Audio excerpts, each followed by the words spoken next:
بسم اللہ الرحمن الرحیم۔ اسماء المصطفیٰ کریم علیہ افضل الصلاۃ والتسلیم میں آج جس اسم مبارک پر ہم بات کر رہے ہیں وہ ہے نبی کریم صلی اللہ علیہ وسلم کا اسم گرامی احمد۔ دو لفظ ہیں، چونکہ دونوں کا مادہ ایک ہے تو ہم دونوں کو ایک ساتھ ذکر کر لیتے ہیں۔ ایک آپ کا اسم مشہور ہے محمد صلی اللہ علیہ وسلم، اور دوسرا اسم مبارک ہے احمد صلی اللہ علیہ وسلم۔ ان دونوں کا مادہ حمد ہے، تعریف۔ تو حمد سے ہی محمد بنا اور حمد سے ہی احمد بنا، لیکن دونوں میں باعتبار معنی کے فرق ہے۔ سب سے پہلے ان دونوں اسماء کو نبی کریم علیہ افضل الصلاۃ والتسلیم نے خود بھی بیان فرمایا، اور قرآن کریم فرقان حمید میں بھی وما محمد الا رسول کے تحت قرآن میں اس کا ذکر آیا۔ نبی کریم صلی اللہ علیہ وسلم نے فرمایا کہ زمین میں میرا نام محمد ہے اور آسمانوں میں میرا نام احمد ہے۔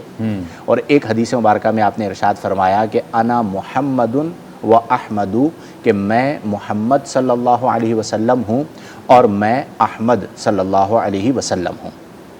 محمد کا معنی ہوتا ہے تعریف کیا گیا، اور احمد کا معنی ہوتا ہے سب سے زیادہ حمد بیان کرنے والا۔ واہ واہ۔ تو نبی کریم صلی اللہ علیہ وسلم کا جو اسم مبارک ہے وہی محمد ہے، تو لفظ کے اندر ہی آپ کی ذات کی جامعیت اور کمال موجود ہے کہ آپ وہ ہیں کہ جن کا نام محمد رکھا گیا، یعنی جس کی تعریف کی گئی یا جس کی سب سے زیادہ تعریف کی گئی۔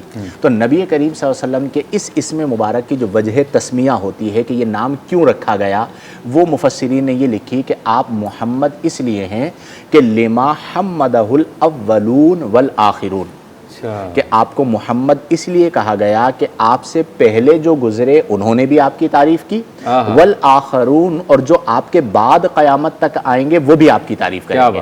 تو اللہ نے آپ کو یہ شان اور یہ رفعت اور یہ بلندی عطا فرمائی کہ ورفعنا، اے محبوب صلی اللہ علیہ وسلم ہم نے بلند فرمایا، لکا آپ کے لیے بلند فرمایا، ذکرک آپ کے ذکر کو بلند کیا۔ تو آپ کے ذکر کو یوں بلند فرمایا کہ آپ سے پہلوں نے بھی آپ کی حمد بیان کی اور آپ کے بعد والوں نے بھی آپ کی حمد بیان کی۔ اور سب سے بڑھ کر بات یہ ہے کہ ساری کائنات اللہ کی حمد بیان کرتی ہے، اور اللہ تبارک و تعالی اپنے محبوب کی حمد بیان فرماتا ہے۔ کیا بات، یعنی اللہ تعالیٰ اپنے محبوب کی تعریف و توصیف کو بیان فرماتا ہے، تو اس اعتبار سے آپ کا اسم مبارک محمد ہوا۔ اب دوسرا جو حصہ ہے احمد صلی اللہ علیہ وسلم، یہ مبالغہ کا صیغہ ہے۔ مبالغہ کا معنی ہوتا ہے کسی کے مقابلے میں زیادتی کو بیان کرنا، جیسے ایک لفظ ہے حامد، حمد بیان کرنے والا۔ احمد کا معنی حامد نہیں ہے، حامد کا مطلب ہے صرف حمد بیان کرنے والا۔ احمد چونکہ مبالغہ ہے تو اس میں زیادتی والا معنی آئے گا کہ سب سے زیادہ حمد بیان فرمانے والے۔ تو نبی کریم صلی اللہ علیہ وسلم احمد ہیں کیونکہ کائنات میں سب سے زیادہ اللہ کی جو حمد بیان فرمائی ہے وہ نبی کریم نے بیان فرمائی ہے۔